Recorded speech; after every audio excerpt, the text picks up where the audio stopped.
जनपद चमोली के मशहूर नाटककार विजय वशिष्ठ बॉलीवुड को अपनी अक्षत नाट्य संस्था द्वारा दे रहे हैं नए नए कलाकार। आज हम आपको बताएंगे गोपेश्वर में एक ऐसे व्यक्ति के बारे में जो पेशे से तो एक शिक्षक है पर अपनी रंगकर्मी की अनूठी पहचान से जाने जाते हैं। अक्षत नाट्य संस्था में भी युवाओं को अपने कैरियर की तलाश। साक्षात्कार के दौरान गोपेश्वर के अक्षत नाट्य संस्था के डायरेक्टर विजय वशिष्ठ ने बताया कि उनकी संस्था द्वारा बड़े बड़े कलाकार निकलकर आज बड़े बड़े मंचों पर अपनी प्रतिभा को निखार रहे हैं। बताते चले वशिष्ठ जी खुद नाटक लिखते हैं, स्वयं एक्ट भी करते हैं, वह युवाओं को तैयार भी करवाते थे। आइए देखते हैं हमारे संवाददाता नरेंद्र रावत की मशहूर नाटककार विजय वशिष्ठ से खास बातचीत। बिकता तो प्यार कौन नहीं खरीद लेता, अगर दर्द भी बिक रहा होता तो श्रीमान वशिष्ठ जी के लिए हम उसे भी खरीद लेते। नमस्कार मित्रों, सूचना इंडिया में पुनः आपका एक बार पुनः स्वागत है और आप देख रहे हैं सूचना इंडिया, खबर से लेकर असर तक।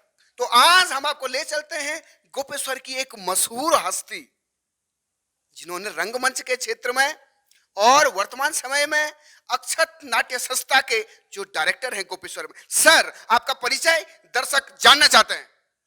धन्यवाद और आपकी हौसला अफजाई के लिए। मैं विजय वशिष्ठ विगत 20-22 सालों से, उससे ज़्यादा ही होगा, ये रंगमंच की दुनिया में आ गया था और तब से ये रंगकर्म की जो यात्रा है वो निरंतर जारी है और हम लोग लगे हुए हैं काम करने पे। और मूल रूप से मैं, जो मेरा गांव है वो रुद्रप्रयाग जनपद में मैकोटी में मेरा गांव है, लेकिन सन 1970 का मेरा जन्म है, तो जन्म मेरा यहीं इसी क्षेत्र में हुआ और अलकापुरी यहाँ पे एक जगह है। और गोपेश्वर में हम लोग विगत कई सालों से हम रह रहे हैं और अब यहीं का दाना पानी लिखा था और यहीं से रंगकर्मी की शुरुआत हुई और जो लगातार जारी है। तो बहुत अच्छी बात, आपने देखा कि यहाँ पे श्रीमान विजय वशिष्ठ जी जो कि एक रंगकर्मी हैं, एक नाटककार हैं और पेशे से एक शिक्षक भी हैं। और आप बता रहे थे कि इस बद्रीनाथ, इस बद्री केदार की भूमि की सेवा करने का जो सौभाग्य आपको मिला है वो काबिले तारीफ है। और वर्तमान समय में यहाँ की जो सांस्कृतिक धरोहर और सांस्कृतिक विरासत को सजाने का काम आप कर रहे हैं। सर, आपकी जो अक्षत नाट्य संस्था है आज वो ऊंचाइयों को छू रही है, तो इस जो अक्षत नाट्य संस्था है, कब इसकी स्थापना हुई और इसका उद्देश्य क्या है? उत्तराखंड आंदोलन से ये हमारी जो ये संस्था है इसका जन्म हुआ है और हमने उत्तराखंड आंदोलन में लगभग 8-9 रंगकर्मी थे कि जिन्होंने कहा कि हम किस तरीके से अपना योगदान दे सकते हैं। तो एक पहाड़ की व्यथा, एक नाटक, जगत रावत जो कि बॉलीवुड में जो एक बड़ा नाम है, तो उनके निर्देशन में एक नाटक लिखा गया पहाड़ की व्यथा। तो उसका यहाँ पर मंचन किया गया गोपेश्वर में सबसे पहले। तो उस समय उत्तराखंड आंदोलन की जो आवाज़ थी वो बुलंदियों पर थी। 1994 की लगभग बात रही होगी और एक नाटक यहाँ पर लिखा गया। तो उस नाटक ने इतनी आग फैलाई जो कि उत्तराखंड आंदोलन की जो ये आग है वो पूरे देश तक जो फैली। तो वो अक्षत नाट्य संस्था ने एक बीड़ा उठाया कि हम नाटकों के माध्यम से और जनगीतों के माध्यम से हम उत्तराखंड की आवाज़ जन जन तक पहुँचाएंगे। तो हमने लगभग उत्तराखंड के जितने भी कस्बे थे, नगर थे, जितने भी जन्मे दिए, तो उस समय जो ये था कि लड़कियां पहली बार क्या कहते हैं नाटक के क्षेत्र में आई, तो उसने विरोध के स्वर भी मुखरित हुए कि लोग उसको एकदम पचा नहीं पाए। और एक आला अफसर नाटक हुआ उस समय, उसके बाद दुलारी बाई नाटक हुआ और बहुत सारे नाटक उन लोगों ने किए। तो जैसा कि आप देख रहे हैं कि यहाँ पे नाटकों की तादाद लगी है और कहते भी हैं समाज में आज तक कोई भी बड़ा परिवर्तन आया है तो वो राजनीतिक रूप से नहीं, वो सांस्कृतिक और सामाजिक रूप से आया है। और कहते हैं किसी देश को यदि सुरक्षित करना है तो उसकी संस्कृति को आप शक्तिशाली कर दो, उसको मजबूत कर दो, उसकी जड़ों को सींच दो, और कहते हैं कमजोर करना है तो उसकी संस्कृति को ध्वस्त कर दो। तो हमारी भारतीय संस्कृति के एक अग्रदूत के रूप में आप इस जनपद में जाने जाते हैं श्रीमान विजय वशिष्ठ जी, जिनका नाम ही विजय और विजय एक उद्घोष है। तो सर, हमारा आपसे अगला क्वेश्चन है कि अभी तक अक्षत नाट्य संस्था ने क्या देश को कुछ नाटककार, कुछ फिल्म स्टार और कुछ कवि, कुछ संगीतकार दिए हैं? तो दिए हैं तो इसमें प्रमुख कौन कौन है? ये तो बहुत आपने कठिन प्रश्न पूछ लिया और कई बार ये होता है कि अगर हम बोलेंगे भी, कई लोग स्वीकार भी नहीं करते। जैसे यहाँ से जाने के बाद कई लोगों ने पीछे मुड़ के नहीं देखा, लेकिन कई लोग आए, अभी भी लोग सपोर्ट करते हैं। तो अक्षत नाट्य संस्था से बहुत सारे कलाकार निकले, यहाँ तक कि बॉलीवुड में भी काम कर रहे हैं। हमारे जगत रावत जी जो यहाँ के डायरेक्टर रहे और जगत किशोर गैरोला उसके बाद बीएनए भारतेंदु नाट्य एकेडमी में संगीता की मुठी एक हमारी कलाकार थी, बहुत अच्छी कलाकार थी, तो वो भी है। और किशन महिपाल भी यहीं का प्रोडक्ट है, और भले ही वो उसका क्षेत्र अलग था, नाटकों का क्षेत्र नहीं था, लेकिन वो बहुत अच्छा रंगकर्मी भी था, बहुत अच्छा नाटक भी करता था, अभिनेता था, बहुत अच्छा अभिनय करता था, और बहुत सारे नाटक उसने किए, और उसी से उसको कॉन्फिडेंस मिला। आज भी वो मंचों पर कहता है कि मुझे जो कॉन्फिडेंस प्राप्त हुआ वो मंच से प्राप्त हुआ, रंगमंच से प्राप्त हुआ।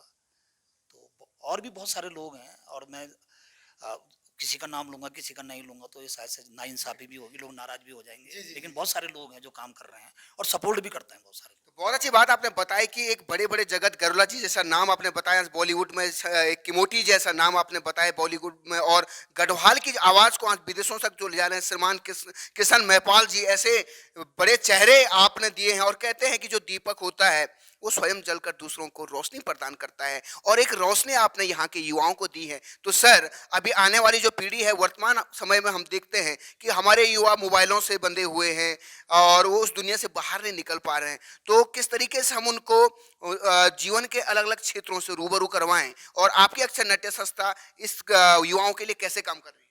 हाँ, सबसे पहले मैं एक चीज भूल गया है कि पहले धन्यवाद देना चाहूंगा। जी जी आपने जो ये सांस्कृतिक संरक्षण की एक आप लोग एक अलग जगह रहे हैं कि आप ढूंढ रहे हैं कलाकारों को, मैं तो उपेक्षित पड़े रहता, तो आप जा रहे हैं और संस्कृति की बात कर रहे हैं, आप साहित्य की बात कर रहे हैं, आप समाज के मुद्दों को उठा रहे हैं, ज्वलंत मुद्दों को उठा रहे हैं। तो सूचना इंडिया का मैं धन्यवाद देना चाहूंगा, और आपके माध्यम से आपका भी बहुत बहुत धन्यवाद देना चाहूंगा।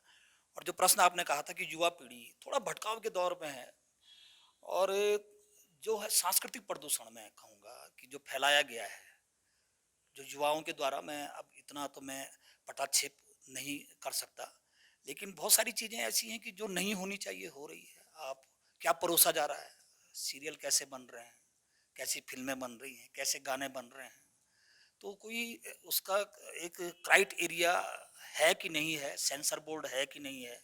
अब ये सीरीज चल रही है, वेब सीरीज चल रही है, गालियाँ चल रही हैं, और बहुत सारे ऐसे दृश्य दिखाए जा रहे हैं, अश्लील दृश्य, और बच्चे देख रहे हैं। अब ये मोबाइल तो सबके पास है ना, टीनेजर्स देख रहा है, विद्यार्थी देख रहे हैं, जो चीज़ नहीं देखनी चाहिए वो भी देख रहे हैं। तो एक भटकाव का दौर है, और दूसरा यह है कि इस भटकाव के दौर को यही चीज़ें बचा सकती हैं, रंग कर्म बचा सकता है। अब आप कह रहे होंगे बहुत बड़ी बात कह रहा हूँ, क्योंकि अगर आप रंग कर्म से जुड़ेंगे तो आपकी थोड़ा सा सोच है, थोड़ा सा चेंज होगी, और ये है कि कुछ करने का कि कुव्वत आपके अंदर पैदा होगी, और एक क्रिएटिविटी आपके अंदर जागृत होगी। पर्सनालिटी डेवलप की बात कर रहा हूँ मैं, ऐसा मतलब इसका मतलब ये नहीं है कि रंग कर्म में आप हीरो बन जाएं या अभिनेता ही बन जाएं या कुछ बन जाएं, लेकिन आपकी पर्सनालिटी भी डेवलप होगी, इसलिए जुड़ना चाहिए जो युवाओं को। बहुत अच्छी बात आपने बताई कि एक पर्सनालिटी डेवलपमेंट, व्यक्तिगत विकास के लिए भी रंग मंच बहुत आवश्यक है, और विशेष रूप से युवाओं को आपने कहा कि वो इन चीज़ों से बाहर निकलें और जीवन के सौंदर्य को समझें। तो सर, मेरा आपसे अगला क्वेश्चन है कि वर्तमान समय में जो अक्षर नाट्य संस्था है, हमारी संस्कृति से संबंधित कौन कौन सी विधाएं आप लोग आपके अक्षर नाट्य संस्था में समावेश है, जिनका आप मंचन करते रहते हैं? हाँ, विधा तो हमारी नाट्य विधा जो है, लेकिन उसके साथ साथ हम ये जो हमारे जो पौराणिक जो गीत है हमारे, और बहुत सारी जो इतनी हमारी समृद्धशाली संस्कृति है, हमारी लोक संस्कृति है, लोक गीत हैं, लोक नाटक हैं, और लोक नृत्य हैं, तो उनका संरक्षण करने का एक बीड़ा भी उठाया है। और हमने इसी श्रृंखला में एक नाटक हमने बुरदेवा हम लोग करते हैं, तो उसका मंचन बहुत राष्ट्रीय लेवल पे हमने किया उसका। और एक जगत रावत के द्वारा एक नाटक लिखा गया था, पहाड़ की व्यथा, ना पहाड़ की व्यथा नहीं, वो ये रंगू बाखरू।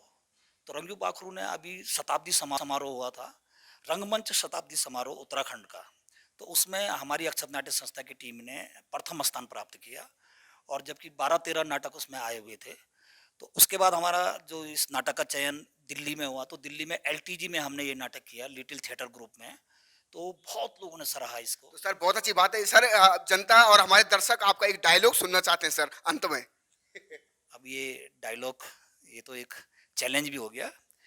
आ, एक नाटक जो बहुत प्रसिद्ध हुआ, कालजयी नाटक है, मोहन राकेश जी द्वारा लिखा गया, आषाढ़ का एक दिन, और हमने एक इस नाटक को उठाया। कई बार लोगों ने हमसे कहा यार कि तुम क्यों कर रहे हो, यहाँ लोग कॉमेडी पसंद करते हैं, लोग यहाँ हल्के फुल्के नाटक पसंद करते हैं, तुम ये नाटक कर नहीं पाओगे, सक्सेस नहीं हो पाएगा। लेकिन हमारी जिद थी, हमने ये नाटक किया और उसी का मैं एक डायलॉग आपको सुना रहा हूँ। एक विलोम है इसमें, जो किरदार है, जो नेगेटिव किरदार है, और कालिदास हैं, तो उनका संवाद कोशिश करूंगा मैं।